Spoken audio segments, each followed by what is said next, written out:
The future of Unreal was just revealed at this year's State of Unreal, and there are three big announcements: the Unreal MCP, Generative AI Node Graph, and more information on Unreal Engine 6.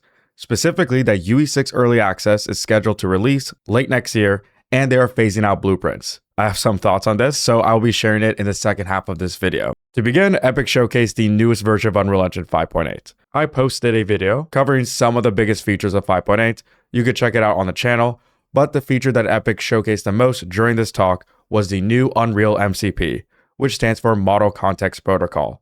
Before MCPs, we could only interact with AIs through a limited chat window.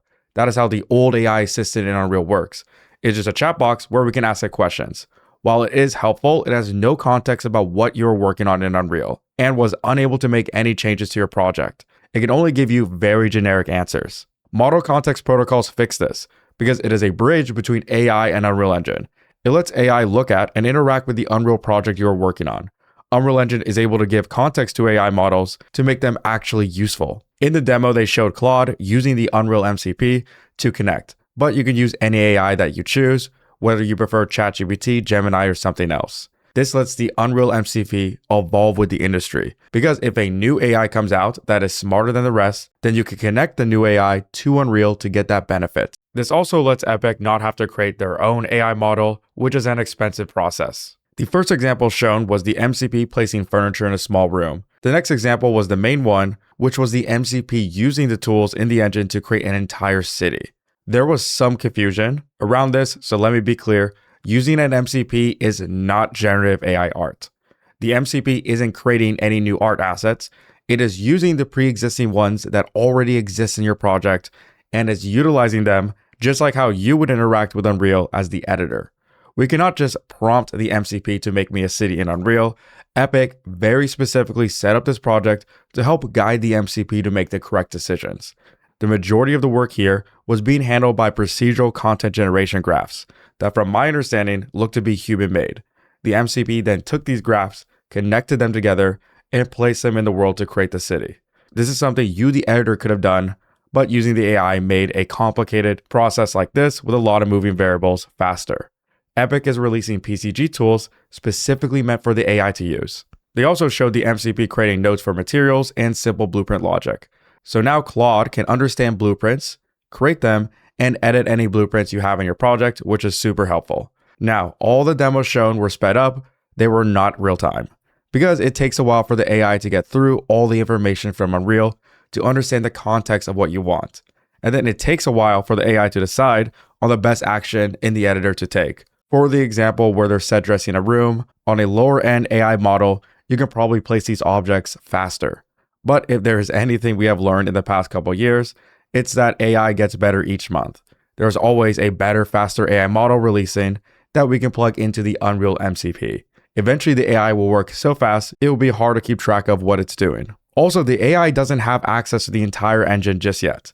It interacts with the engine through specialized tools it can pick from. These are tools specifically designed for the AI to use to help guide it into solving common problems. Epic is working on more tools, and the community has already started creating their own tools to expand the MCP like Vibe UE. So this is an evolving workflow. For example, if you need to do something simple that is common in game development, like the material logic for creating flashing lights, then the AI can create those nodes for you in isolation. Or if you're looking at blueprint nodes and you don't know what they're doing, you can ask the AI to read the nodes and give a simple explanation of the logic. Maybe even ask it for simple changes, but you should still verify it's working. As it gets better with each update, we can start using it more and more. The next AI-related announcement is a new Generative AI Node Graph. This lets us use the nodes to define the workflow of how different AI models interact with each other. This is very similar to another program called Comfy UI. In fact, maybe we call this Comfy Unreal. But unlike Comfy UI, which is just a node interface, we have the power of all of Unreal's existing features and tools at our disposal to be used with generative AI, giving us more control over the generations than just relying on prompting. I don't think generative AI will replace VFX artists because Gen AI by itself is literally a slot machine. We are unable to control what we get out. If you ever generate an image or video, you know that a single prompt can give wildly different results. That's why using traditional 3D workflows combined with AI is a powerful combination, because it lets us set references for the generative AI so that we can control exactly what we want out of the generation. We get back that creative control that makes it your art, and AI is just a tool to help us get closer to your vision. The example Epic used is a depth render of a simple 3D scene that is fed into Nano Banana to generate an image with the exact same placement of the objects and set dressing of the scene. The render is then used as the first frame of a sea dance render that pulls from the camera movements. This is a purposely directed render and opens up whole new workflows. They also showed off AI restyling the environment, where you can make a change to the environment and the render image will change in seconds. This is good for concepting or using the renders in other AI workflows. Epic theorizes that it has the potential to be real-time in the future. Most of these examples are specifically geared towards animators and filmmakers. Obviously, this is not real-time gameplay, but it can still be used for creating game environments. The AI Node Graph can also use AI models like Tripo to generate 3D objects, which can be used in a traditional game environment. Obviously, the potential for that is limitless. So just like with the MCP, Epic is giving us the option to pick what AIs we want to use. The AIs are not being hosted inside of Unreal. Epic Games did not create these AIs. Unreal is connecting to different AI companies and is acting like the space to connect the AIs to store and reuse their generations. Essentially, Unreal has become the end state final pixel for AI generation. The AIs demoed, of course, cost money or tokens. We're essentially renting out GPU from a company and each generation will cost something. But there's nothing stopping you from hosting your own AIs that live locally on your computer. So you don't have to pay for each generation. Local AIs in a year from now will probably be as good as the AIs that are subscriptions today. So this process will be a lot more cost effective. There was some confusion when this was shown because they first used the MCP to tell Unreal to create the nodes. But the MCP wasn't creating the generative art, it was just automatically setting up the nodes for us, instead of us manually having to do it. The Generative AI Node Graph is separate from the MCP, but the MCP can control it like everything else in the engine. More information revealed about Unreal Engine 6. Specifically, we now know that an early access version of it is targeted for a late 2027 release, and the official release of UE6 is going to be around 2029. Also revealed is the news that Blueprints is being deprecated, and I'll explain what this means in just a moment. If you want an in-depth explanation of Unreal Engine 6's new features, last year I posted a video compiling all the information we knew at the time. Everything in that video was correct, so go ahead and watch it. But these short explanations that UE6 will essentially be like UE5 with the addition of new game creation frameworks that Epic believes is the future. Specifically, their own coding language called Verse, and a new way to represent world data called Scene Graph, and the option to upload your games directly to the Fortnite ecosystem. This is just an option. You will still be able to launch your game like normal on Steam or consoles. Unreal Engine 6 is now in active development, and you can see the development of it live on GitHub. It's almost like a collaborative event with the community where we can see it made in real time. But the big news that surprised a lot of people and that everyone is talking about is the deprecation of blueprints in Unreal Engine 6, which is how we currently program games in addition to C++. What this means is that when UE6 releases, blueprints will still be supported, but in a future version of UE6, blueprints will be removed from the engine and completely replaced with verse code. Blueprints have always been a great visual alternative to programming. Games like Expedition 33 have their game logic almost entirely run on blueprints because it enables non-coders to quickly create game logic.